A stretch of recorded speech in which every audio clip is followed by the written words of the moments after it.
Can you save at least some of your fleet? Can you make it home with your cargo? This is the Bermuda Triangle from MB Games.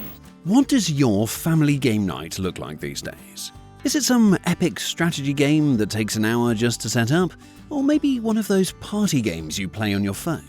The 1970s were a golden age for board games. The last hurrah for that kind of old-school family fun before video games changed everything. And while you definitely remember the classics, there's a whole world of forgotten games that were just too strange, too specific, or maybe even too controversial to make it to today.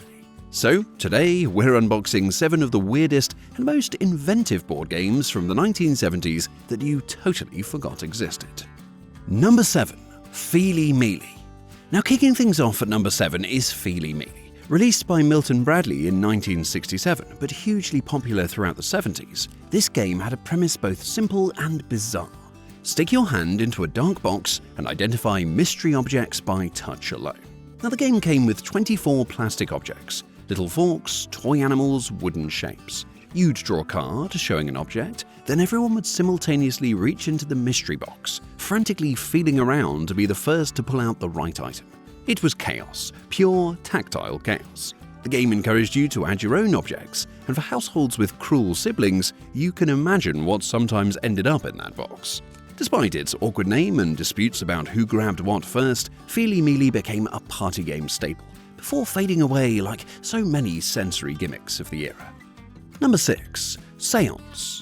Next up at number 6 is Seance. Released by Milton Bradley in 1972, this game turned a literal funeral into family fun night. Your rich Uncle Everett has died and left his fortune to his parrot, but he's given you $20,000 and a chance to bid on his mysterious possessions at a seance. The game came with an actual miniature record player hidden inside a plastic seance table that would play Uncle Everett's voice from the great beyond. Players bid on items like jewelry and a Rolls Royce. The highest bidder would pull a lever and Uncle Everett's ghostly voice would crackle through the speaker, telling you what you won or informing you that you'd been tricked. The best part? When the game ended, you'd turn off the lights and a glow-in-the-dark image of Uncle Everett would appear over the fireplace. It was creepy, inventive, and peak 1970s weirdness. Today, working copies sell for hundreds because those tiny record players rarely survived. Number 5. Witch Witch. At number 5 is Witch Witch, released by Milton Bradley in 1970. Now, this 3D masterpiece turned your game table into a multi-level haunted mansion full of traps. The game featured 3 witches: Ghoulish Gertie, Wanda the Wicked, and Glenda the Good. Your goal was to climb the stairs to reach the charmed circle without falling victim to the house's hazards. You try to move through the spooky house that's full of surprises, but Wanda the Wicked may turn you into a mouse.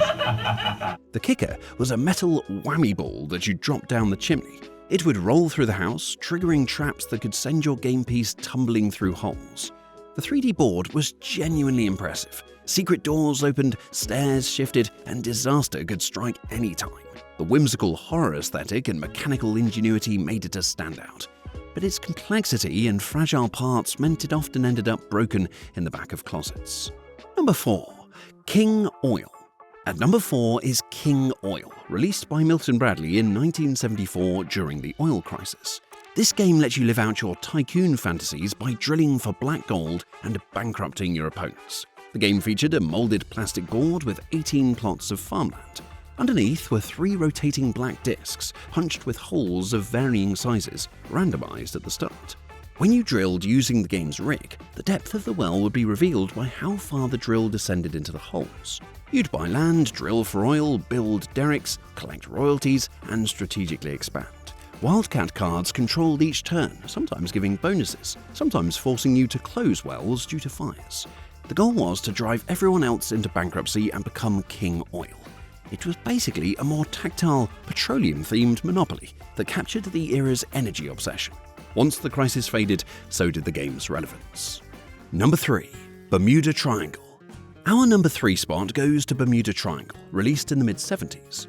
This game turned one of the world's most famous mysteries into pure magnetic chaos. The Bermuda Triangle, with its sinister, unforgiving mystery cloud. Even the ports along the way are not safe. Players navigated ships through treacherous waters while trying to avoid a spinning magnetic cloud that could capture their vessels at any moment. The board was a gorgeous map spanning from Florida to Puerto Rico. Players collected cargo cards worth $10,000 to $100,000. The catch? A magnetic mystery cloud controlled by a spinner would rotate unpredictably, and if it passed over your metal ship, it would snatch it right up, taking your cargo with it. You had to balance collecting valuable cargo with the risk of losing everything. The magnetic gimmick was genuinely satisfying, and the game brilliantly captured the Bermuda Triangle paranoia that was huge in the 70s. But like many gimmick-heavy games, the appeal wore thin after multiple plays, and the game became another casualty of changing cultural obsessions. Number 2. Go for Broke. The runner-up at number 2 is Go for Broke, released by Selco and Writer in 1965 but hugely popular in the 70s. This game flipped capitalism on its head with one simple rule. The first player to lose all their money wins.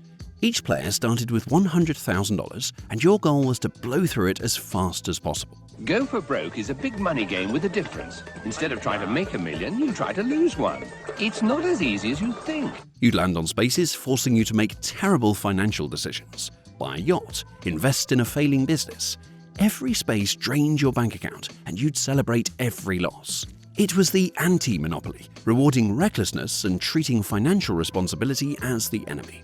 For kids in an era of economic uncertainty, it was oddly cathartic to waste money without consequence.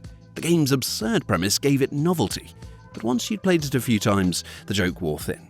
Still, Go for Broke holds a special place as one of the few games to explicitly mock the financial greed that most other games celebrated. Number 1. Voice of the Mummy. And now, the number 1 most bizarre and unforgettable board game from the 1970s is Voice of the Mummy.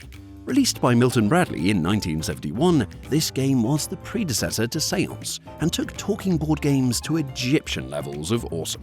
Now, from Milton Bradley, a weird game, Voice of the Mummy.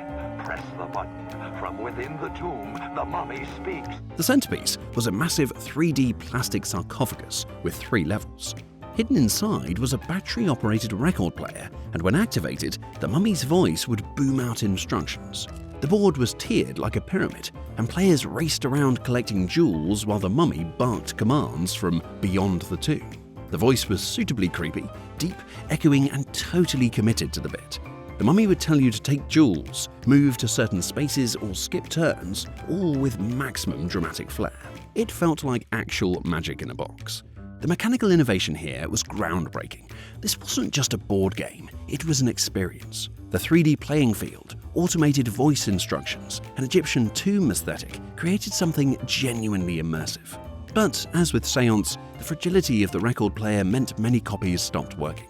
Voice of the Mummy represented the peak of 70s board game ambition. Weird, theatrical, mechanically complex, and utterly unique. It's the kind of game that could never be made the same way today. Okay, that was our top 7, but we know we missed some. What forgotten board game is gathering dust in your attic? Let us know in the comments below what bizarre games you played, because we'd love to hear about them. And of course, if you enjoyed this trip down memory lane, make sure to like and subscribe for more retro deep dives. Thanks for watching.